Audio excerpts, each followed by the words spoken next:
오늘 말씀 제목은 지난주 고원영 목사님 말씀 제목이랑 똑같습니다. 그리스도인의 삶의 방식이라는 제목으로 말씀 나누려고 하고요. 지난주 고원영 목사님께서 여호수아 6장 본문을 가지고 그리스도인의 삶의 방식에 대해서 나눠주셨는데 기억하시는 분 계실까요? 역시 몇 분 계시는군요. 너무 감사합니다. 세상의 가치관은 서바이벌, 그런 영어를 막 쓰셨어요. 정확하게 맞는지는 잘 모르겠지만 제가 영어를 잘하지 않기 때문에 서바이벌이었는데 그리스도인의 삶의 방식은 리바이벌로 가는 것이라고 말씀을 해주셨어요. 그러면서 그 방식이 순종으로 나타나야 된다고 하셨어요. 삶이 그 순종의 형태로 드러나야 된다고. 그리고 또 지난 수요일 날은 최재춘 목사님께서 골프라는 스포츠를 이야기하시면서 다른 모든 스포츠들의 서바이벌에 대해서 이야기를 했어요. 다른 것들은 내가 살기 위해서 다 죽여야 된다. 골프는 죽어있는 공을 쳐서 살려내는 것이다. 이러면서 또 리바이벌에 대해서 나눈 것을 기억하실 겁니다. 그래서 오늘은 조금 더 이어서 그리스도인의 삶의 방식에 대해서 조금 더 나눠보려고 합니다. 그리스도인의 삶의 방식 첫 번째는 어린 아이와 같이입니다. 오늘 마태복음 본문 19장은 전반부에서 보시면 저희가 지금 읽었던 13절 15절의 전반부에 보시면 결혼과 이혼에 관한 이야기가 나오고 있고요. 그 다음에 중간에는 어린 아이에 관한 이야기가 나오고 마지막 후반부 19장 후반부에는 부자 청년의 구원에 관한 질문으로 19장이 마무리됩니다.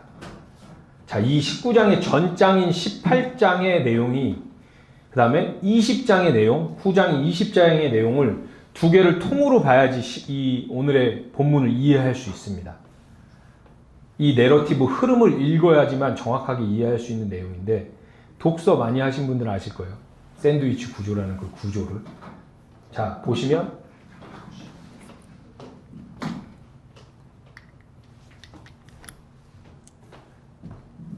네, 할렐루야. 잘 나오네요. 18장 앞장이 위의 빵이라고 할 수 있고요. 오늘 19장 본문이 고기, 핵심 내용 고기라고 할 수 있고 20장이 밑에 빵이 되는 거예요. 샌드위치 구조 여러분들 잘 아시다시피 그 고기를 중심으로 이 중심 내용을 강화하기 위한 앞뒤의 내용이 있어요. 그래서 18장, 19장, 20장을 같은 통으로 보면 이해가 쉬울 거예요. 오늘 내용은. 자, 18장 그럼 1절, 5절을 보면 제자들이 예수님께 질문하는 내용이 나와요. 하나님 나라에서는 누가 큰 사람입니까? 이렇게 질문을 하죠. 누가 더 훌륭한 사람이고 누가 더 잘난 사람입니까? 이런 질문을 해요. 근데 예수님께서 그런 다툼 속에서 어린아이를 하나 데리고 와서 설명을 하시죠. 이거를 좀 단순화시키긴 좀 그렇지만 단순화시키자면 어린아이와 같으면 천국이고 어린아이와 같지 않으면 천국에 못 간다. 이런 내용이에요. 그리고 4절에 이런 어린아이와 같이 자기를 낮추는 사람이 하나님 나라에선 가장 큰 사람이다 라고 말씀하고 계세요. 질문 하나 드려볼게요. 또 어린아이가 자기를 낮추나요? 자기를 낮추는 어린아이가 있나? 애어른 같은? 없죠. 대부분의 교훈은 여기서 어린아이와 같은 순수한 사람이 하나님 나라 들어간다 라고 가져가죠. 어린아이가 순수할까요? 여러분들? 아이가 없는 교회에서는 이해 못할지 모르겠는데 저희는 아이를 공동육아처럼 다 키우고 있어서 각 집에 또 아이들이 있기 때문에 너무나도 잘 알고 있겠죠. 전혀 순수하지 않습니다. 정말 누구나 잘 알듯이 선악과 따먹은 아담의 후예들은 순수할 수가 없어요. 뭐 얘를 안 들으셔도 알 거예요. 엄마가 아무리 힘들어도 아이들은 울어요. 배고프면. 그 상황, 오히려 어른들이 더 교육이 되어 있기 때문에 순수할 수 있어요. 예수님은 지금 그런 이야기를 하는 게 아니라 하나님 나라의 그리스도인의 삶의 존재 양식에 대해서 설명하고 있는데 이렇게 크고 작고 경쟁해내고 이기고 지고 하는 이 타락한 이 세상의 문화에 대해서 설명하고 계신 거예요. 지난주와 수요일날도 이야기했듯이. 그 가인의 후예가 생산해내는 도시 문화, 거인 문화가 어른들의 세상이라고 이야기를 해요. 그래서 세상에선 경쟁을 할 수밖에 없죠, 여러분들. 큰 자가 되기 위해서, 이기기 위해서, 지난주 말씀처럼 생존하기 위해서, 살아남기 위해서 경쟁을 합니다. 그래서 이 세상을 전쟁이라고 합니다. 여러분들이 열심히 일하는 이유도 여기에 있어요. 도태되지 않기 위해서, 죽지 않기 위해서, 살아남고 싶어서.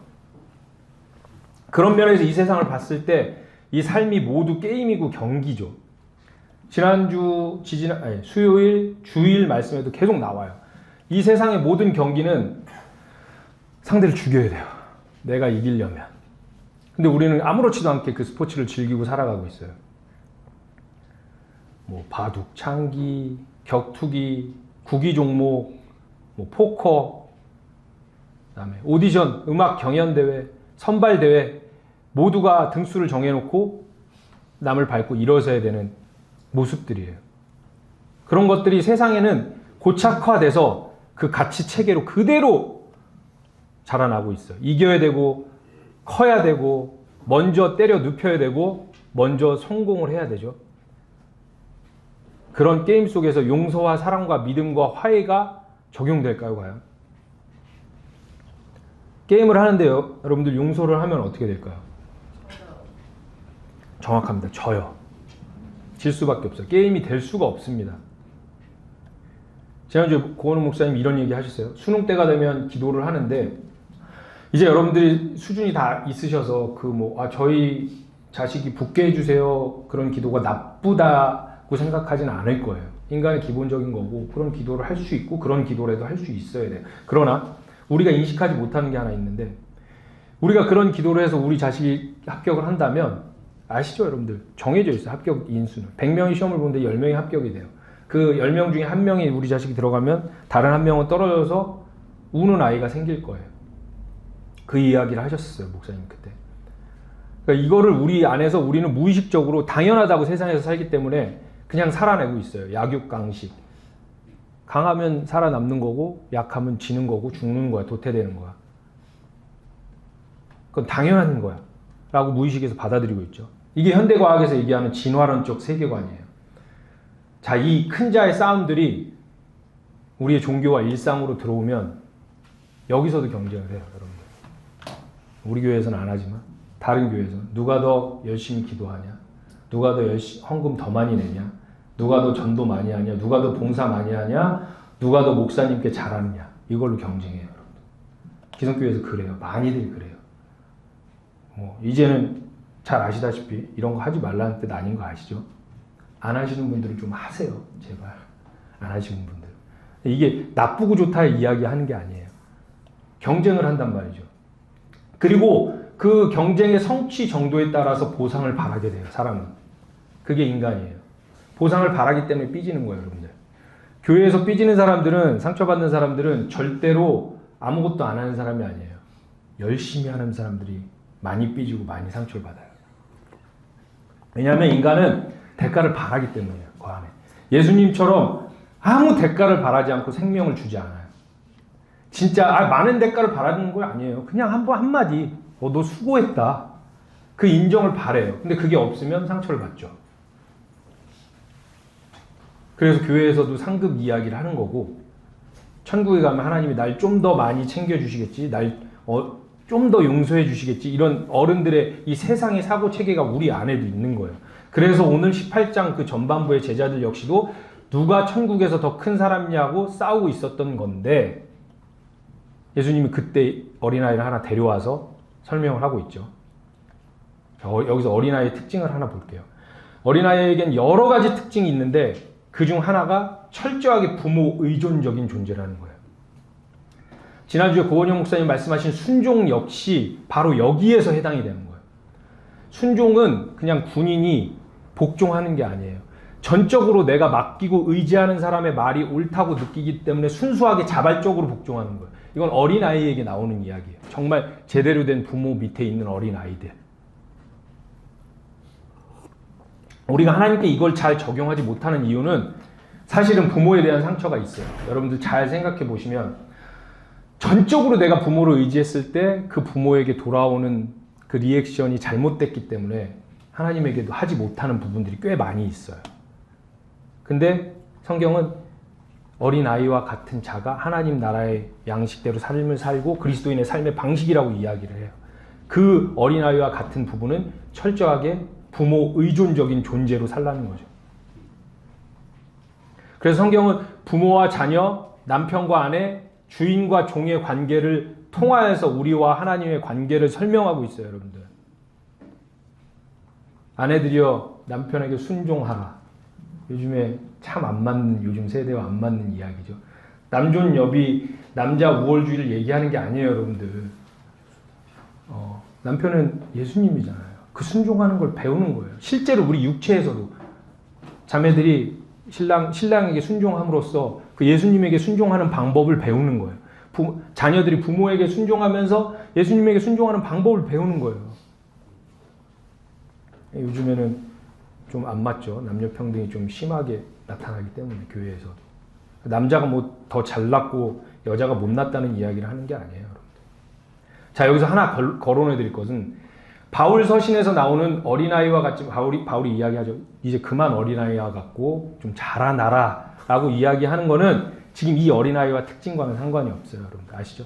맨날 나는 어린아이니까 칭찬 좀 해줘, 위로해줘, 난 상처받았어, 나는 딱딱한 말씀 싫어, 부드러운 말씀만 먹을 거야 라고 하는 사람들한테 하는 얘기예요. 그런 어린아이의 특징이니까 분별을 하셔야 돼요. 무조건 하나님 나라의 삶의 방식은 어린아이예요. 여기서 말하는 건 이 어린아이가 아니에요. 바울이 이야기하는 건. 철저하게 부모 의존적 존재예요. 그런 가치관으로 사는 사람들을 성도라고 이야기해요. 그런 어린아이들이 사는 곳이 하나님 나라래요. 여러분들. 어린아이가 부모에게 모든 것을 의지하고 묻듯이 하나님에게 모든 것을 의지하고 물어야 된다는 게 성경이 논하는 바예요, 여러분들. 근데 우리에게는 한 가지 단점이 있죠. 나 혼자 할 수 있어. 이미 알고 있는 것을 뭐하러 물어? 아니, 이걸 누가 봐도 착한 일이고 당연한 건데 이것까지 뭐하러 물어? 아, 이거 목사님한테 배웠잖아. 이거 그냥 묻지 말고 하나님한테 묻지 말고 하면 돼. 라는 이상한 방식들이 있어요. 어른들을 흉내내는 거죠. 어른은 묻지 않아요. 더 이상. 아는 것을. 여러분들 이거를 살피셔야 돼요. 이것조차가 사사기에서 얘기한 나의 소견대로 사는 거예요. 여러분들. 왜 우리가 어른이 되어서 이 고착화된 습관이 잘 고쳐지지 않는지 아세요, 여러분들? 어른은 누가 혼내주질 않아요. 점점 어린 아이 땐 부모님에게 혼나면서 교육을 받았는데 어른이 되고 나서는 누구에게 혼나본 적이 없어요.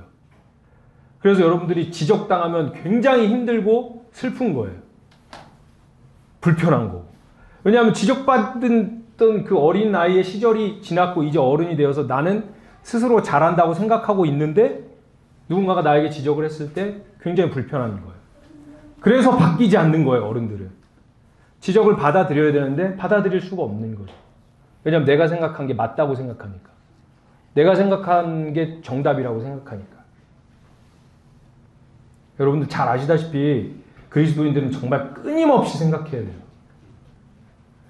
성경에서 게으르다고 얘기하는 게 육체적인 게으름만 얘기하지 않아요, 여러분들. 내가 하나님에 대한 관심, 하나님께서 이걸 기뻐하실까? 이게 맞을까? 내가 하는 게 여태까지는 맞았다고 해도 또 맞을까? 라고 생각하는 부분에 대해서 생각하지 않고 살면 그거 게으르다고 얘기해요, 여러분들.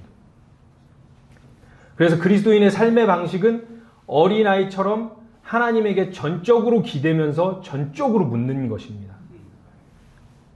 뭘 전적으로 기대고 뭘 묻냐면요. 내가 안다고 자부하는 모든 것을요. 특히 선악에 대한 부분.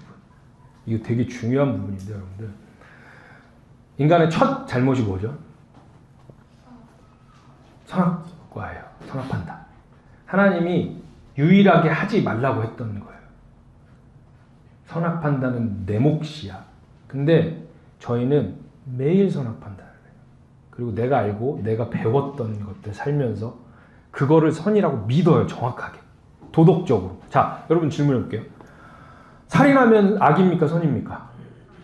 그쵸? 그 다음에 이웃에게 자비를 베풀면 선입니까? 악입니까? 선이죠. 이게 우리가 어렸을 때부터 배워왔던 문화에서 길들였던 거예요. 이건 당연하니까 이거는 당연히 묻지 않아요. 하나님 앞에. 근데 이것조차도 물어가면서 가는 게 어린아이래요. 이번 주에 목사님이랑 담임 목사님 통화를 했었는데 에피소드가 하나 있었어요. 아시는 분들은 아시고 모르시는 분들 모르실 텐데 나중에 뭐 들어야 된다면 들으실 텐데 이미 그 에피소드에 대한 행동 양식은 나와 있어요. 어떻게 행동해야 되는지. 하나님이 보시기에 특별히 잘못된 것은 없어요. A를 하던 B를 하던 C를 하던. 근데 담임 목사님께서는 저희는 그냥 바로 행동해요. 나쁜 일이 아니니까. 그렇잖아요. 근데 스탑을 해요. 내 소견에 옳은 대로 하지 않고 이유가 있어요. 스탑을 하는 이유는 그거예요. 내 소견에 옳은 대로 하지 않고 상식에 옳은 대로, 커먼 센스에 옳은 대로 하지 않고 누구에게 배운 대로 하지 않습니다. 난 내 스승한테, 내 목사님한테 이렇게 배웠어. 그러니까 난 그냥 아무 생각 없이 할 거야가 아니에요. 스탑을 해요. 그리고 전적으로 의지하는 대상인 하나님께 물어요. 아들이 아버지한테 묻듯이. 어떻게 할까요? 대부분은 응답이 있을 때도 있고 여러분들이 기도를 해보셔서 알겠지만 응답이 없을 때도 있어요. 응답이 없으실 때는 그냥 하시면 돼요. 그 하시는 행동에 따라서 또 우리가 배우는 것들이 있어요. 근데 응답이 있을 때가 있어요. 분명히. 근데 그 응답이 내가 생각하는 것이랑 다를 때가 있어요. 상식적인 것이랑 달라요, 이 답이. 내가 배웠던, 성경에서 배웠던 것이랑 다를 때가 있어요, 응답이. 이건 뭐지? 근데 그럼에도 이 부분이 하나님의 인도하심이라고 인정한다면 순종하고 발버둥을 쳐요. 담임 목사님 그렇게 이번 에피소드를 지내셨더라고요. 이 실예가 너무 잘 나와 있어요, 성경에도. 베드로, 여러분 너무 잘 아는 그 베드로와 고넬료 에피소드 있잖아요. 환상을 보여줘요, 베드로에게. 너무 웃긴 내용이에요. 저희는 안 그랬을까요? 베드로보다 잘났을까요, 저희가? 하나님이 직접 음성으로 말씀하세요. 먹어, 베드로야. 베드로가 뭐라고 얘기하는 줄 아세요? 아시잖아요. 제가 아는 바에는 이건 악이에요. 안 돼요. 하나님이 아니야. 선이야. 먹어. 아니라니까요. 제가 교회에서 배운 바론, 제가 살아본 바론 이건 악이에요. 끝까지 그래요, 베드로가. 이게 우리의 모습이에요, 여러분들. 그래서 우리는 어쩔 수 없이 선악부터 모든 것을 하나님께 전적으로 의지하고 묻고 가야 되는 거예요. 예전에 신학교 다닐 때 그 교목이셨던 목사님 채플 시간에 했던 말씀이 있었는데 되게 오래됐는데도 기억이 남는 게 있어요. 임팩트가 있어서. 그분이 하나님과의 친밀한 교제를 했던 방법 중에 하나를 모든 것을 묻는다라고 이야기했던 적이 있어요. 좀 심하게 말하면 목사님은 오늘 넥타이 뭐 맬까요? 또 묻는데요. 속으로 저는 그때 저도 한참 하나님이랑 교제를 친하게 할 때였는데 많은 것을 물어가면서 살아왔던 저도 저거는 저럴 필요까지 있을까? 좀 피곤해서 어떻게 살지 저러면? 맞아요. 너무 귀찮은 작업이고 비효율적이고 비합리적일 수 있어요. 이 작업은. 군대에서는 선조치 후보고라는 게 있어요. 너무 급한 상황이면 보고를 하지 않고 먼저 조치를 해요. 하나님도 그런 것을 다 아세요. 이 세상의 원리를. 근데 그 목사님이 했던 이야기가 기억에 남는 게 그럼에도 불구하고 하는 이유는 이 너무나도 당연한 것을 하나님 앞에 묻고 갔을 때 그 순간 하나님의 하나님 되심과 나의 존재에 대한 확실한 인식이 생긴대요. 그분. 그 선악과가 그거잖아요, 여러분들. 선악과를 왜 동산 중앙에 뒀냐면 너무 웃기잖아요. 동산 중앙 제일 잘 보이는 데다 둬놓고 따먹지 말라고 하는 거. 아담이 왕이었잖아요, 여러분들. 이름을 짓는 대로 동물이 그 이름이 됐대요. 본인은 신이에요, 신. 내 마음대로 할 수 있어요, 에덴 동산에서. 본인이 본인에 대한 인식이 있었을까요?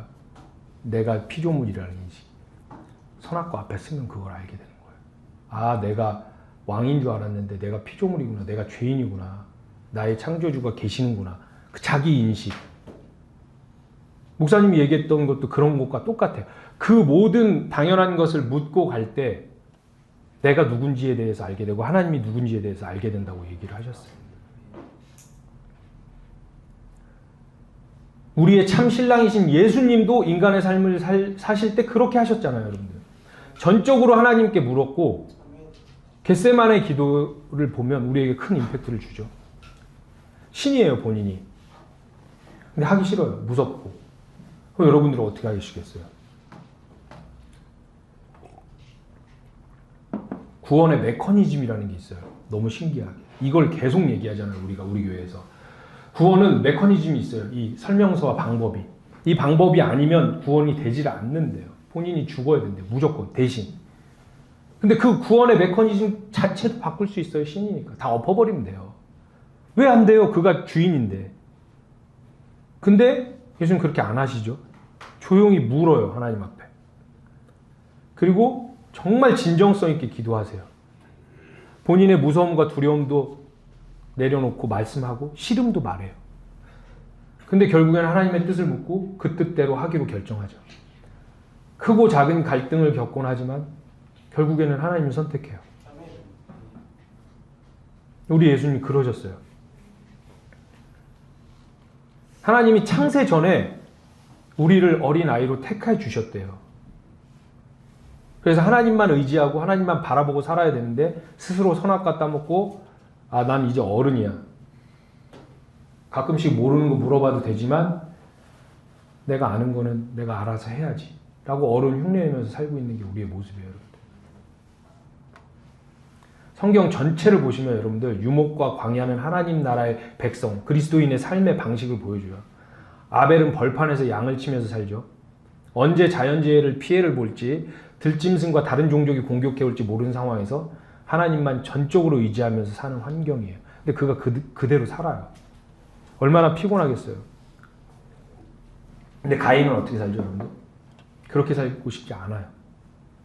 이게 무슨 얘기냐면요. 하나님 앞에 자꾸 묻고 싶지 않은 우리의 심리가 뭐냐면 자존심이에요.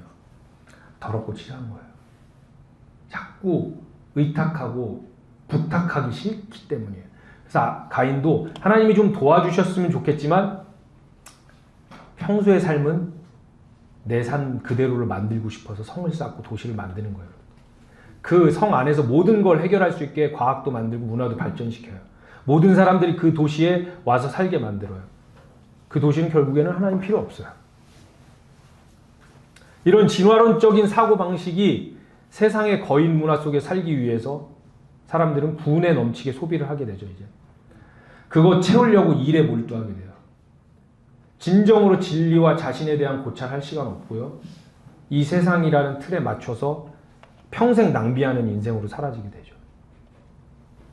오늘 본문처럼 누가 크냐 따지는 세상의 사고방식과 우리가 하나님 나라에 추구하는 오직 은혜라는 하늘의 사고방식과는 합쳐질 수가 없어요, 여러분들. 그래서 하나님과 우리의 죄로 인해서 끊겨진 관계를 다리가 되어주신 예수님의 그 가치관은 세상이 받아들일 수가 없는 거예요. 왜 세상이 못 받아들이냐면요. 우리가 복음을 전했을 때 이거예요. 담임 목사님 항상 그 아버님 얘기하시면서 얘기하시잖아요. 심지어 저희 아버지도 목사님이셨는데도 그러고 옛날 사람 다 그래요. 내가 잘못했으면 내가 벌을 받아야지. 그게 당연한 거지. 맞잖아요, 여러분들. 왜 남한테 떠넘겨? 그거는 진짜 나쁜 사람이야. 어른들 그렇게 얘기해요. 내가 잘못했는데 왜 예수가 대신 벌을 받아? 복음을 받아들일 수가 없어요, 여러분들. 근데 여러분들을 창세 전부터 어린아이로 저와 여러분을 부르셨고 다윗이라는 작은 자로 대표되는 우리, 골리앗이라는 큰 자로 대표되는 세상과의 싸움에서 하나님은 언제나 어린아이의 편이라는 거예요. 결국에는 그 하나님의 백성 어린아이들이 승리한다는 게 성경 전체의 내용이고 우리가 지금 읽는 요한계시록의 내용이에요. 제발 부탁이니까 속지 마십시오. 세상 거인 문화에 속지 마십시오. 아멘.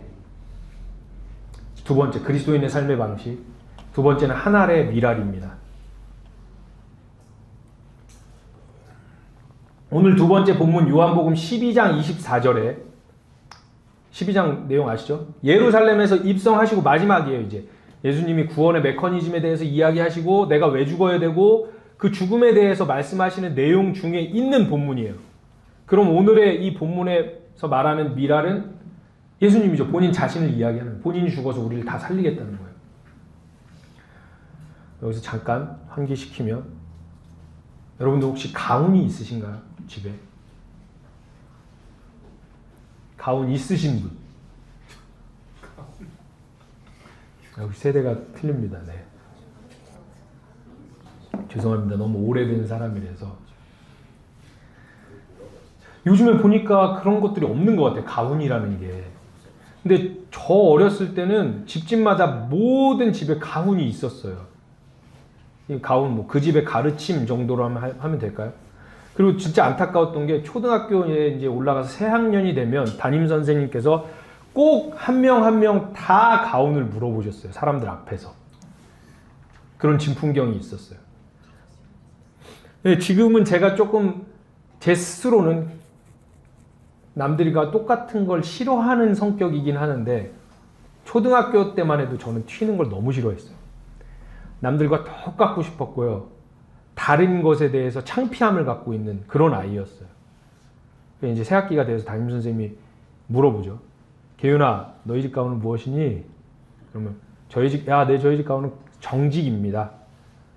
그러면 뭐 승훈아, 너희 집 가훈은 무엇이니? 저희 집 가훈은 바르게 살자입니다.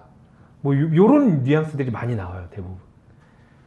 기독교 가정에서도 저희 집 가훈은 믿음, 소망, 사랑입니다. 이 범주를 벗어나지 않아요.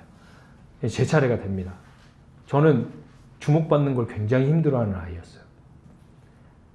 선생님이 인서가 너희 집 가훈은 무엇이니? 한참 뜸을 들입니다. 제가 얼굴이 빨개지기 시작합니다. 홍당무가 됩니다. 그리고 대답합니다. 한 알의 미랄이 되자입니다. 선생님은 알아듣지 못합니다. 한 번에 알아들었으면 좋겠는데 덜 주목받을 텐데. 그게 무슨 말이니? 다시 묻기. 그러면 저도 뜻을 몰라서 설명을 못합니다. 한 알의 그냥 미랄입니다. 아이들이 막 웃습니다. 아 이러면서 저는 또 얼굴이 빨개집니다. 저희 집 가훈이 한 알의 미랄이 되자였어요. 제가 나중에 20대가 되어서 하나님과 인격적인 관계를 맺고 나서 그 진정한 의미를 알게 된 후에 가훈을 초등학교 내내 창피했던 어린 날의 모습을 생각하면서 펑펑 운 적이 있었어요. 지난주 고원영 목사님 말씀, 수요일 최재천 목사님의 말씀처럼 세상의 진화론적 사고, 약육강식, 거인 문화에 물들지 말고 내가 죽고 남을 살리는 예수님의 방식, 모든 것을 하나님께 묻고 의지하는 예수님의 방식을 따라 살아야 된다는 게 성경의 논지예요. 아니 그렇게 살자고요 우리. 아니 목사님 말씀하신 담임 목사님 항상 하시죠? 우리는 반드시 그렇게 살게 될 것입니다. 담임 목사님 이런 말씀 자주 하시죠? 세상에서는 이런 말이 있어요. 배워서 남주냐. 어떤 뜻인지 아시죠? 게을르게 하지 마. 배우면 다 네 거야. 어차피 네 거 될 거니까 열심히 하라는 뜻이에요. 근데 뭐라고 얘기하시죠? 아니요. 배워서 남 준대요. 남 주려고 배우고 남 주려고 돈 번다는 거예요. 그리스도인들은. 그리스도인들의 삶의 방식이에요. 이게. 오늘 찬양했듯이 생명이 또 다른 생명을 탄생시키고 내가 죽어야 남이 사는 게 하나님 나라 그리스도인의 삶의 양식이래요. 여러분들. 그 한 알의 미랄의 본이 되신 예수님께서 본인이 생존하기 위해서 서바이벌하기 위해서 우리를 정죄하고 심판하고 죽여버린 게 아니라 본인 스스로를 죽여서 리바이벌 우리를 살게 하셨습니다.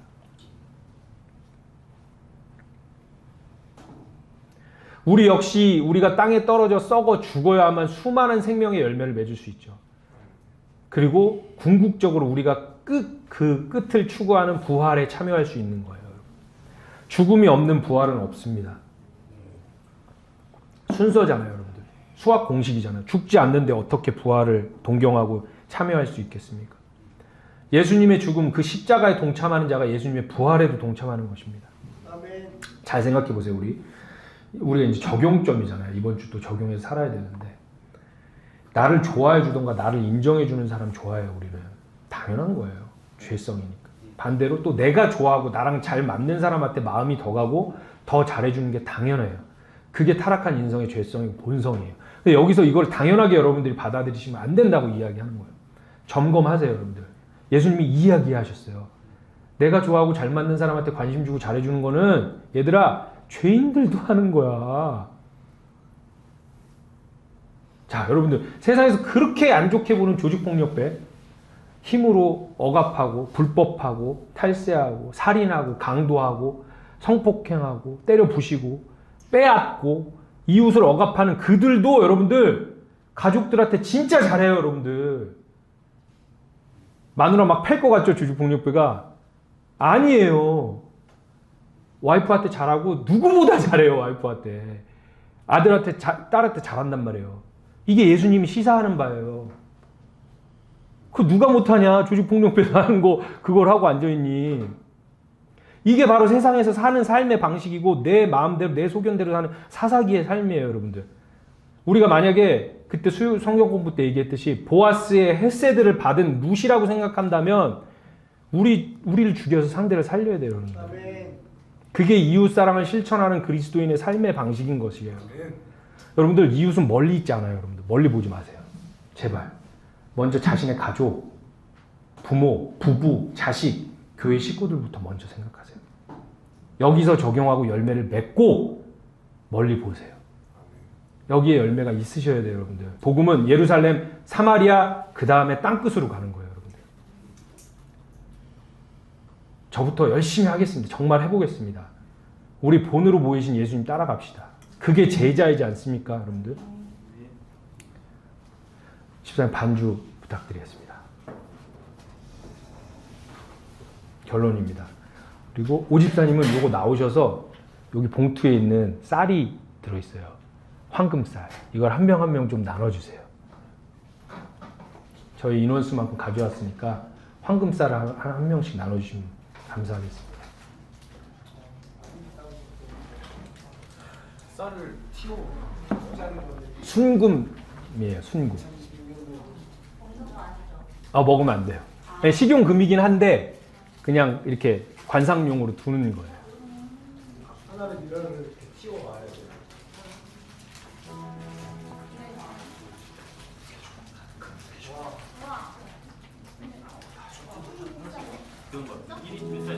네, 1인 1쌀입니다. 남으시면 혹시 주위에 선물하시고 싶은 분이 가져가셔서 선물해 주시면 돼요.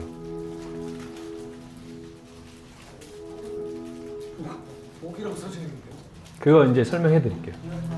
자, 이거는 사실 제가 순금을 입혀서 준비하기에는 제 지금 경제 활동을 다 아셔서 이렇게 실제로 제 돈으로 했다고 해도 아마 어른이 아이를 혼내듯이 여러분들이 저를 혼냈을 거예요.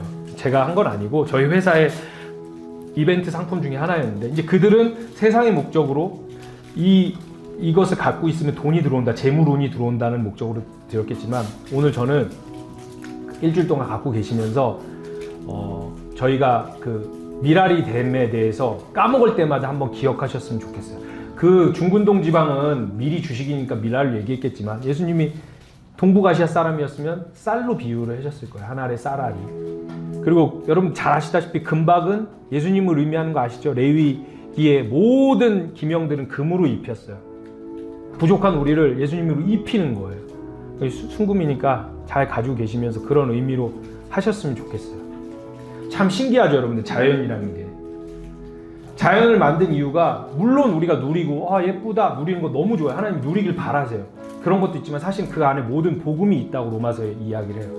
우리에게 알려주고 싶은 게 있어요. 하나님에 대해서. 그래서 비가 위에서 아래로 내리는 거예요. 그 말도 안 되는 복잡한 중력이라는 걸 만들어서 은혜는 위에서부터 아래로 내릴 수밖에 없다를 알려주고 계시는 거예요. 달은 해라는, 태양이라는 빛을 반사해서 보는, 그러니까 모든 것들이 들어있어요. 그래서 바울이 핑계할 수 없다고 그래요. 복음을 못 들었다고 핑계할 수 없다고. 하지만 타락한 세상이기 때문에 왜곡되어져서 성령이 조명하셔야만 우리가 알 수 있다고 얘기하죠. 이 지금 작은 여러분들이 받은 쌀알이 자기 본인의 모습을 유지하려고 나 안 죽어, 내 정체성을 자꾸 나를 드러내면서 나를 끊임없이 내세운다면 그 한 알 자체로만 있을 텐데 땅에 떨어져 썩어서 죽어버리면 엄청난 열매가 맺혀진다는 게 자연에 담겨있는 하나님의 진리입니다. 너무 신기합니다. 근데 신기하게 우리가 정말 열심히 발버둥 치는 교회잖아요. 은혜가 충만할 때는 괜찮지만 그렇지 않을 때 사탄이 교묘하게 공격을 하죠. 어떤 공격을 하냐면 첫 번째 억울하다고 생각하게 해요. 아니 왜 나만 죽어야 돼? 저 사람들 안 죽는데 같이. 저 사람들은 본인의 계속 정체성만을 나 그런데 왜 나만 죽어야 돼? 이렇게 억울하게 만들어요. 둘째는 허무하다고 생각하게 합니다. 아니 내가 죽어서 다 좋다 이거. 내가 죽어서 상대가 살면 좋은데 내가 죽었는데 상대가 안 살아. 와 그럼 나의 죽음이 헛되진 않을까. 예수님께도 이런 공격이 들어갔겠죠. 겟세마네에서 기도할 때. 그 패션 오브 크라이스트 때 그런 장면이 나오더라고. 너무 그 작가가 잘했던 것 같아요. 사탄이 이렇게 얘기해요 예수님한테. 저는 진짜 소름 돋았어요. 너 진짜 믿어? 너 바보야? 네가 죽는다고 진짜로 너의 죽음 하나로 인해서 이전에 태어났던 사람들과 앞으로 태어날 모든 사람들의 죄가 해결된다고 너 진짜 믿는 거야? 이렇게 얘기해요 사탄이. 너 바보 아니야? 네 죽음은 헛될 거야. 이렇게 얘기한단 말이에요. 이런 유혹이 우리에게도 있을 거란 말이에요. 이 두 가지 유혹이. 근데 성경은 예수님과 수많은 선조들을 통해 우리에게 대답하죠. 우리가 미랄로 썩어진 것은 결과와 상관이 없다고. 결과는 하나님이 내신대요. 그리고 우리가 땅의 죽음을 위해 버렸다고 생각하는 우리의 생명, 우리의 자아, 우리의 자존심이 버리는 것이 아니라 하나님이 본인이 받으시는 재물이라고 이야기하신대요. 내가 너를 받았다고 얘기해요. 하나님께 바쳐지는 거래요, 그게. 하나님께서 향기롭다고 말씀하시는 합당한 재물이라고 얘기해요. 성경이 말하는 순교가 바로 이거예요, 여러분들. 내가 죽는 거예요. 얼마나 힘들어요. 내가 죽는 게. 예수를 따라서 나를 죽여가는 거예요. 그 순교한 백성들이 계시록, 우리가 읽는 계시록에 계속 나오잖아요. 계시록에서 성도의 정체성이 뭐죠? 목배임이에요. 목이 없어요, 목이. 모든 성도는 목이 없대요, 정체성이. 머리가 없다는 소리예요. 나의 머리를 잘라내서 예수의 머리를 여기다 대는 거예요. 나는 내 생각은 없어요, 이제 더 이상. 예수가 나의 머리가 되시기 때문에 예수가 생각하는 대로 몸이 움직이는 거예요. 그가 나의 왕이라는 고백인 거예요, 여러분들. 아벨이 자신이 바친 양을 바쳤잖아요. 양과 함께 본인도 죽었어요. 꼭 2000년 뒤에 신기하게 이삭이 본인 스스로 순종해서 제물이 되었고 수풀에 걸린 양을 바쳤어요. 그리고 또 정확하게 2000년 뒤에 예수님께서 그 양이 되어서 죽으셨어요. 숫자 노름을 하고자 하는 게 아닌데 신기해요. 그리고 예수님이 양이 되시고 죽고 나서 2000년이 흘렀습니다. 이제 우리는 우리에게 맡기신 이웃인 가족과 부부와 자녀와 교회 식구들과 먼 이웃까지 그들을 위해서 어떻게 해야 됩니까? 그 양들을 위해서. 답은 나와 있어요, 여러분들.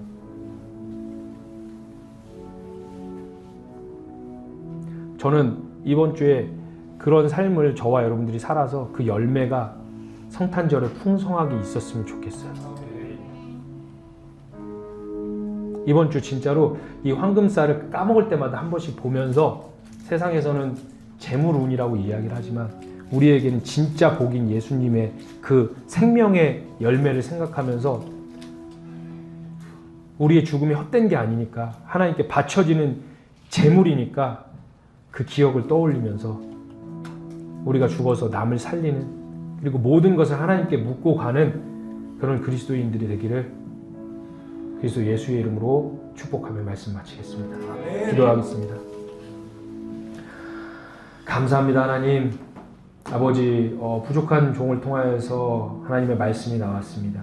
아버지 횡설수설하고 정리 안 되는 모든 말씀을 정리시켜 주시고 성령께서 그 사랑하는 아들과 딸들에게 필요한 만큼 본인의 분량대로 가져가는 만큼 가져가게 하시고 저희 교회의 아버지 모토인 것처럼 삶으로 살아내서 한 주간 그 삶으로 살아낸 것이 은혜로 풍성하게 열매로 맺혀서 그 열매로 서로 나누며 하나님께 올려드리는 귀한 교회 될 수 있도록 한 주간 지켜 보호하여 주시옵소서.